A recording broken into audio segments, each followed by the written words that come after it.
Bonjour à tous, c'est Edjohan. Aujourd'hui, on se retrouve pour parler du match PSG-Nice avec à la fin la victoire du PSG 2 buts à 1.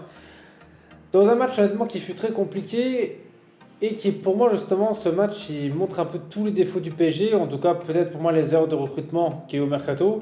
Parce que même s'ils gagnent, ils vont gagner vraiment avec beaucoup de mal.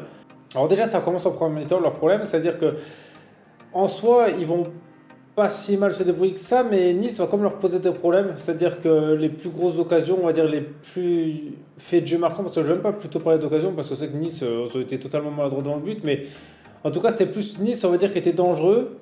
Même si c'est Paris qui va ressortir justement de la première mi-temps avec 1-0. Paris va marquer sur un magnifique coup franc de Messi. C'est vrai que c'est son premier coup franc direct avec Paris, c'est que c'est un beau coup franc. Bon, après, c'est aussi Schmeichel qui s'est mal placé parce qu'il était vraiment beaucoup trop à droite.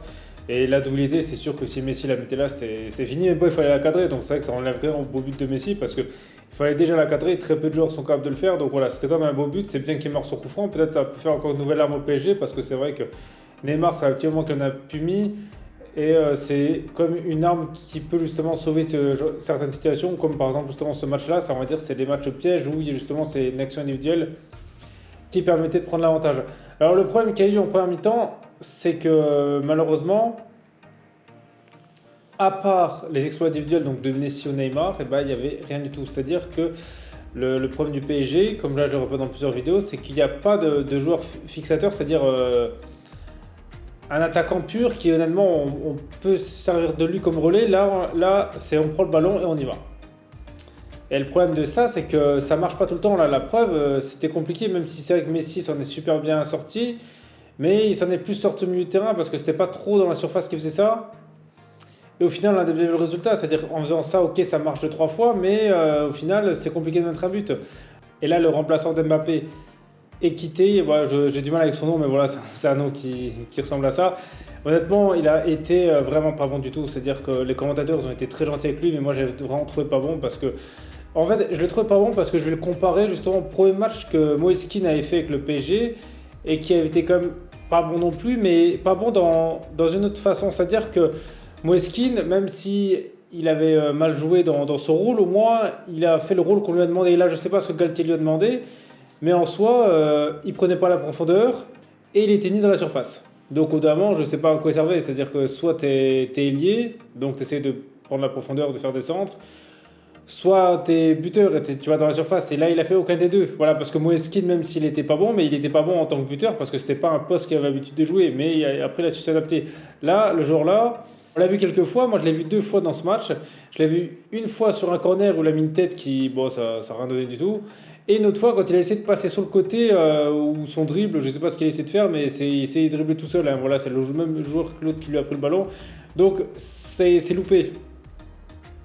Et honnêtement, je comprends pas c'est quoi le but d'avoir un joueur comme ça à Paris parce qu'en soi, vu comment il joue, pour moi ce serait on va dire une sorte de Mbappé, bon pas au même niveau, mais voilà, un ailier, c'est pas un buteur pur.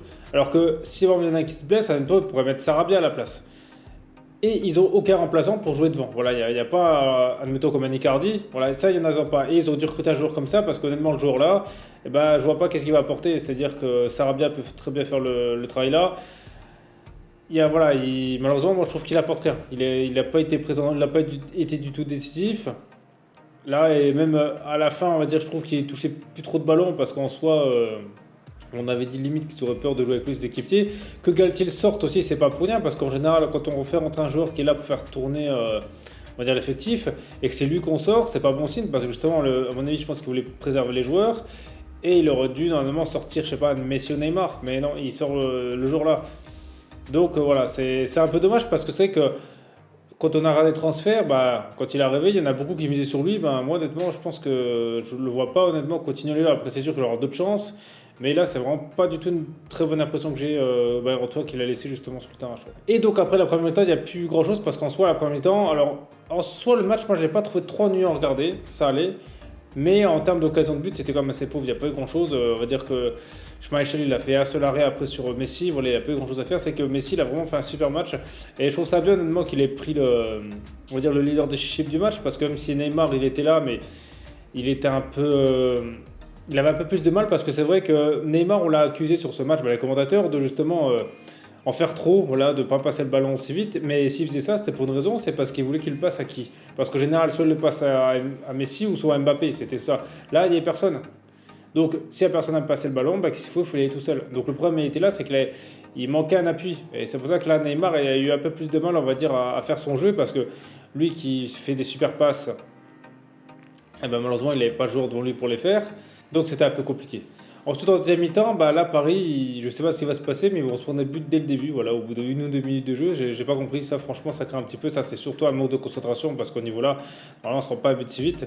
Alors, le but là, on va dire la défense est quand même fautive. Pour moi, c'est un ensemble entre Donnarumma et la défense parce qu'en soi, Donnarumma, il pourrait comme essayer de plonger pour capter le centre. Après, c'est vrai que la défense est passive. Honnêtement, je sais pas, peut-être n'êtes pas réveillé, ça explique le but. Parce qu'honnêtement, ils étaient 3 dans la surface et l'autre joueur a pu faire ce qu'il a voulu. Ouais.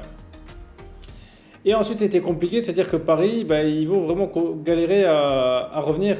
Et là, les seules occasions qu'il va avoir, ils vont avoir un tir de Neymar qui va être vraiment au-dessus. Sinon, il ne va pas avoir grand-chose. Voilà, ils vont avoir des hors-jeux, mais il n'y a rien eu. C'était vraiment pauvre. Jusqu'à un moment où Schmeichel, là, sur ce but-là, justement, j'ai pas compris que tout le monde a accusé le gardien parce qu'en fait, le gardien de Nice, il dégage le ballon sur un joueur de Nice qui fait une passe à un autre, mais c'est l'autre qui se le fait prendre. C'est pas le joueur qui lui fait la passe qui, voilà. Donc pour moi, c'est pas vraiment une erreur du gardien. Donc il s'est prendre le ballon, voilà. Puis après, ils étaient en supériorité numérique, il fait une passe en retrait, puis Mbappé qui met le but. Donc voilà, ça permet de sauver le PSG, mais en soi, ce match, pour moi, même s'ils le gagnent, il faut voir comme les défauts. C'est-à-dire qu'ils ont mis, pour moi, presque aucun but dans le jeu, parce que le deuxième but, on compte comme plus, ils l'ont mis parce qu'il y a une erreur de l'équipe adverse. Mais en soi, c'était compliqué sinon.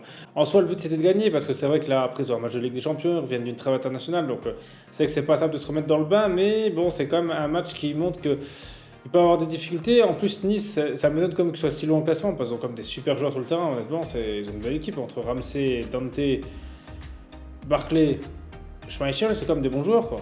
Donc voilà, après vous, justement, dites-moi dans les commentaires ce que vous avez pensé de ce match. Voilà, c'est des choses que vous n'êtes pas d'accord avec moi, ou c'est des choses que vous voulez rajouter. Et sinon, merci à tous d'avoir regardé cette vidéo. C'était Edgeone, on se retrouve très vite pour une prochaine vidéo.